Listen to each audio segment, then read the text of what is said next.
That's pretty easy. My recipe is love, family support, good food, and music. She has to be a good reader and researcher. Men and women should be treated equally. The Palestinian woman had a very strong role in her society. Hi. I think we should have. So nice. Hello, my name is Diana Asher. Welcome to Dialogue Channel. Today my guest is Shami, woman of many talents. She holds degrees from different universities in such fields as media, political science, non-profit management, and leadership.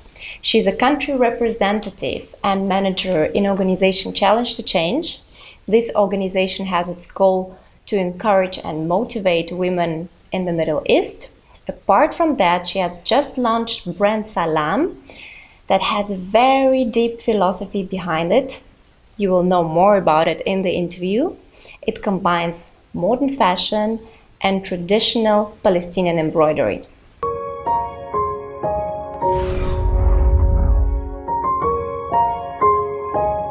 Hello, Sally. Thank you very much for doing this interview. It's a great pleasure to meet you. And I know that you have a very interesting background as your family has a diplomatic touch. Your father was ambassador in many different countries for Palestine. And I'm very curious if there is something particular what you have learned from this diplomatic experience of your childhood and your family. And did you have to travel a lot? Thank you, Diana. It's really an honor to be with you. Actually, yes, I've been lucky to travel to several countries, which helped me to meet and learn more about diverse and different countries. Traveling around the world in a way helped me to become a better observer, I can say. As I became more aware of the other cultures, and at the same time, I became more aware of my culture, where I had to present Palestine, my culture, and my traditions. Also, it helped me to develop my communication skills through being more open to different cultures, different mindsets. Also, I have learned that there are many different cultures other than my own. Sure, sure. Also, the last thing I learned, it helped me to become a better researcher where I had not to make judgments based on others' opinion. Also, I've learned to do my own research and make an effort to actually know the other side. Sure. Oh, that's very interesting. Thank you. For sure, this traveling, it actually opens your horizon, let's say, and then you see the world in different colors, right? Yes. Yeah. And how did you start your career? Where was the very beginning of it? I can say that my career started in the second year of university, the second year of my BA, where I studied media and political science. Actually, I started volunteering in local radio stations. I had a huge passion for media and broadcasting. So, through volunteering, I had the opportunity to master new skills in the field. And after 2 years, I became a radio presenter and producer and a very popular Palestinian radio here in Ramallah. And I had a morning show 5 days a week for 2 hours where we discussed everything related to the Palestinian community. Oh, that's very interesting. So media took a big part of your life, let's say. Yes, yes. After that, I studied media. I studied nonprofit management and leadership as a master degree, and I shifted a little bit to the nonprofit sector. Okay. So you are such an active person and you actually managed to combine so many different fields of your life, your job, your family. And I'm very curious, how do you manage to keep your energy on the high level? And so what is your recipe or your tools? That's pretty easy. My recipe is love, family support, good food, and music. Oh, that's nice. Yes. Tell me, did you have to face any kind of challenges on your career path as a woman in your region? In the beginning of my career as a woman, I faced a gender gap, pay gap issue, especially in the media sector, but not for a long time. But I can say that I faced different type of challenges in this matter, that I became more defensive and irritated when I see girls and boys in my community face gender inequality in their homes, in their communities, in their textbooks, for examples, or among the adults who care for them.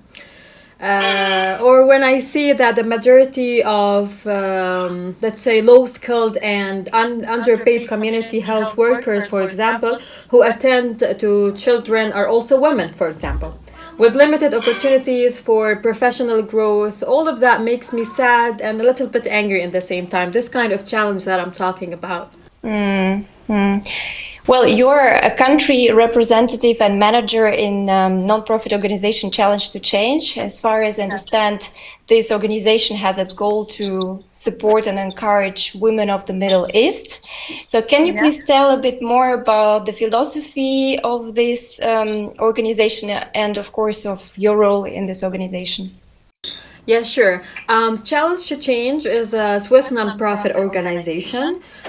We offer young Arab women a variety of life challenging programs to help them to discover their potential or to achieve their ambitions. Our main mission is to connect, inspire, and empower Arab women to transform challenges into positive opportunities. And my main role here is I am their representative in Palestine, and I'm the branch manager of the Palestinian branch here. So we try to apply the vision and mission of C2C, Challenge to Change, here in Palestine, in the same time to create new programs that are that meets the needs of the Palestinian girls and women here. Because I've seen a little bit of information also that there is some educational programs as well, right? Because there are some, because the world is changing so quickly, and I mean, women have to adapt to it as well, right? Exactly. That's why in Challenge to Change we provide 12 programs for women empowerment, to empower their soft skills, their work readiness skills, also how to write business plans for future small businesses or for their current small businesses.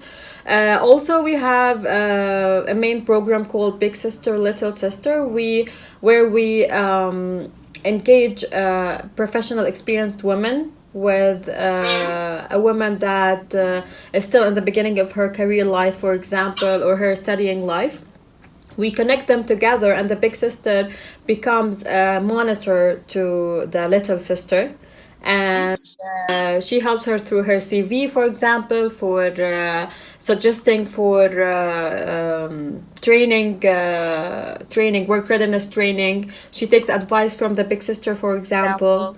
This is one of our main programs. The second program is work readiness, where we prepare ladies to become more stronger and prepare themselves to the workforce in Palestine in specific. And then in the third program, we teach them how to write their business plan in details, everything, and how to present their projects, how to present themselves, how to pitch their ideas, for example. And we have a program which is one of my favorite, called Cheat Codes, where we teach them how to code and how to do programming, which is a very important sector for the future and for the world that is changing right now very quickly. Yes, that's amazing, because you actually give tools, real tools for women. And I think this is really, really good. So this is a very effective way of actioning. Yes, and as an addition, we also follow up with them even after they succeed. We stay with them and do some kind of following to know exactly where we failed, where we succeeded. Yes. And what do you think in general, what are the main, let's say, skills or characters of women nowadays in the modern society that she should have in order to really adapt to this new reality, because everything is so fast at the moment? Yes. Actually, in my opinion, she has to be a good reader and researcher. because this step will open many doors to her and will let her know more about her passion, about her skills, and how to empower her skills also. She has to be passionate, and she has to have determination and patience at the same time. I guess also she has to be a critical thinker, to think more, to have new solutions for the challenges that are facing the world now. And the most important thing, I believe that she should be economic independent, because this is the secret that will let her face any kind of challenges, social, economic, uh, any kind of challenges. If she is economic independent, she will have more, let's say, more power and more freedom. Yes, and in general now, if we see Europe, the movement of feministic movement is very, very active. And of course, you can hear about gender equality everywhere. What do you think about it? What do you think in general about this movement? Uh, let's say, in general, I totally believe that men and women should be treated equally in social, economic, and all other aspects of the society. This is one thing.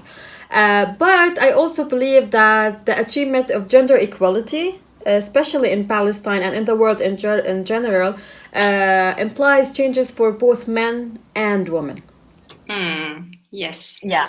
For example, in our society, as a Pacific, let's say not all, but most of the empowering trainings that are funded from Europe or from the States or any other countries, they focus on women, and they forget that in her life, in her home, there's a man that is that has a power on her, and this man should be educated more, should be trained more, should have a look about the other side of the world. How to treat girls, how to treat ladies.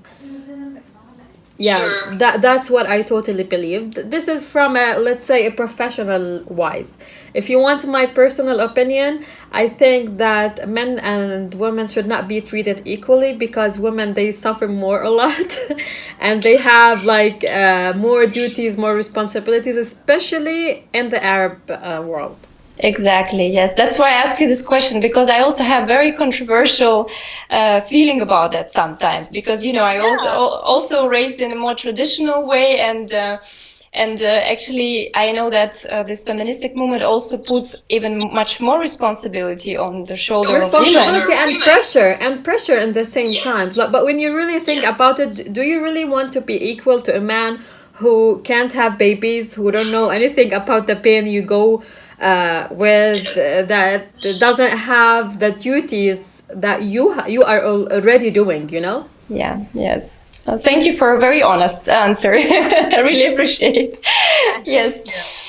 I know that you have launched a new clothing brand, Salam, and I think it's a very beautiful idea, because you are combining modern fashion and traditional Palestinian embroidery.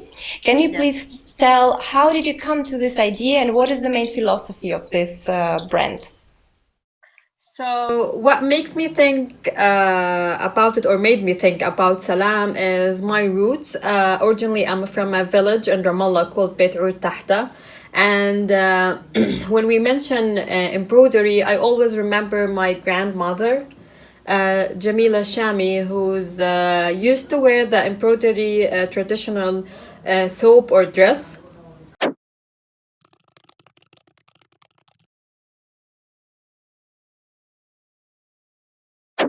in all occasions. When she used to work as a farmer, when she used to raise her kids, when she used to go to weddings and fancy occasions. And she was really proud of her traditions, and really proud of her dress and the way she act and all of this. Through years now, when you look about the embroidery sector, no one of my age really care about it, or proud to wear it.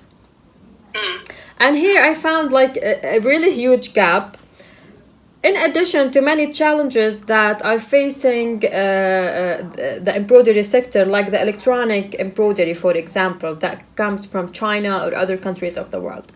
And people here in Palestine, especially, started to wearing this electronic embroidery as our tradition dress. And here I got really mad. I was like, okay, there's a history, there's a samples, there's a really rich meaning of our embroidery and our tradition as Palestinians. In the same time, it has many rich colors and samples. You know, it's not only like a tradition dress. It's really beautiful and fashionable. So we in Salam try to close this gap or try to make it more closer, this gap between the traditions and the young age.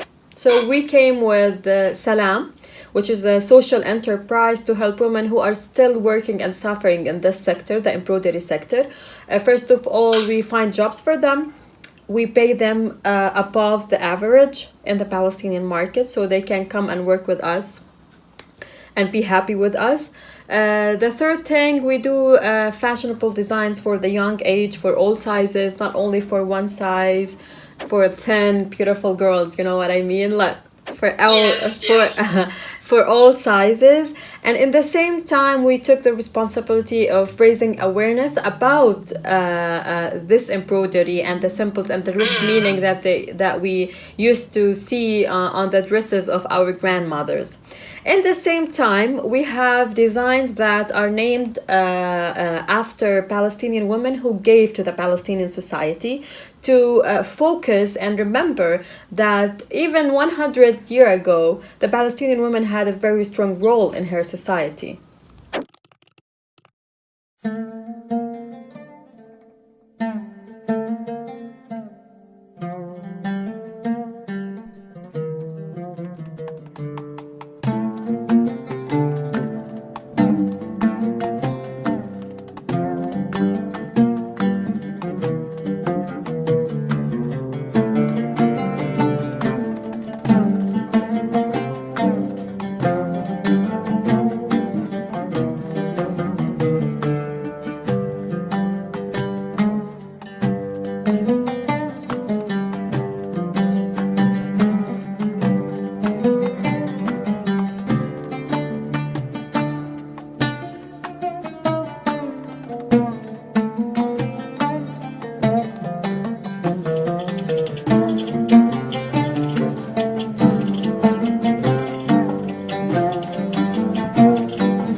Even maybe better than now.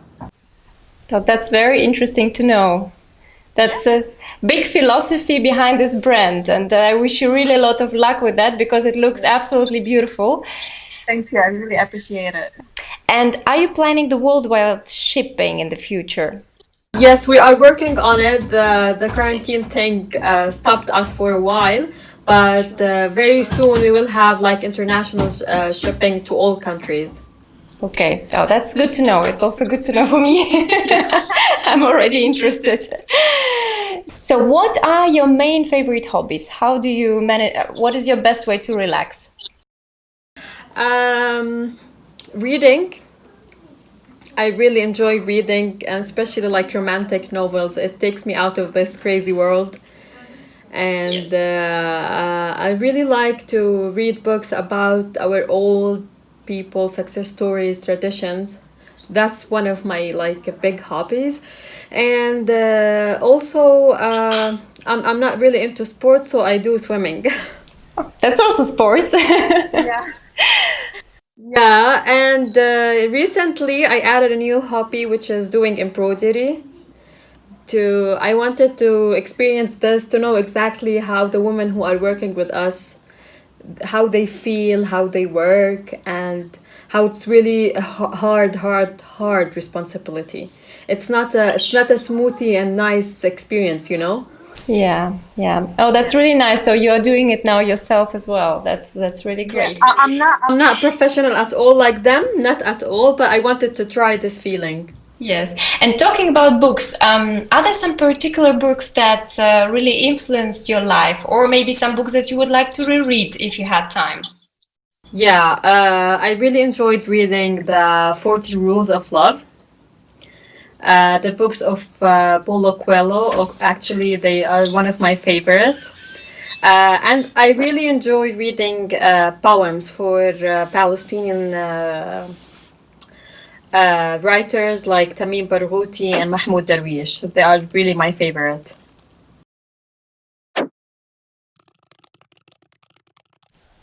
That's nice. And talking about the music, which kind of music do you prefer?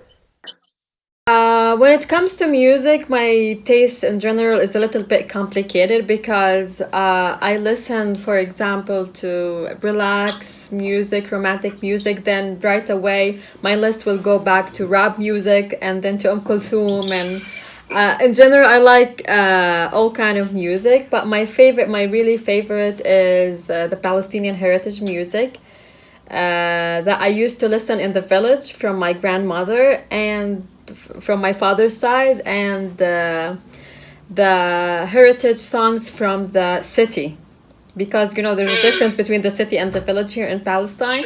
So also when we used to go to the city to see my grandmother from my mom's side, they had like rich music with a lot of symbols and strong meanings. And my favorite music at night is my best friend Kulthum. That's nice.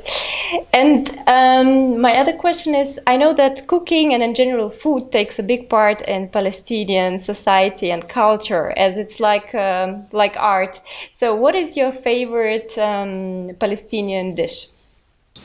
I can say my favorite Palestinian food is not the main dishes, the rich dishes, but I'm in love with kind of bread called taboon.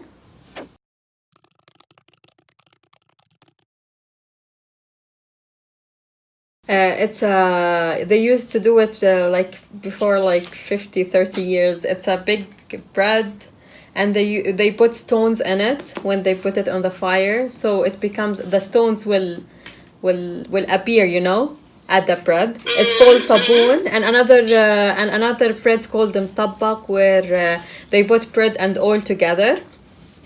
It's amazing. And what we put usually on the breakfast and the dinner, like labane, manaish. These are my favorite dishes, not the main like rich dishes. Yes, yes. So you're like more light food, let's say.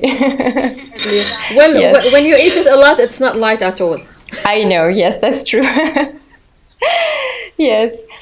And my last question to you is, if you had a chance, what would you wish or advise to your 10 years old self? Uh, to be honest, if I had the chance to go back, in a way, I will educate myself more, I'll read more. Because when I talk about my. Hi. I think we shouldn't. So nice. Hi, Zuzu. Say hi to Diana. Hello. Hi. That's so sweet. So I'll educate myself more because my research skills, I empowered them and developed them like 4 or 5 years ago only when I did my master's degree.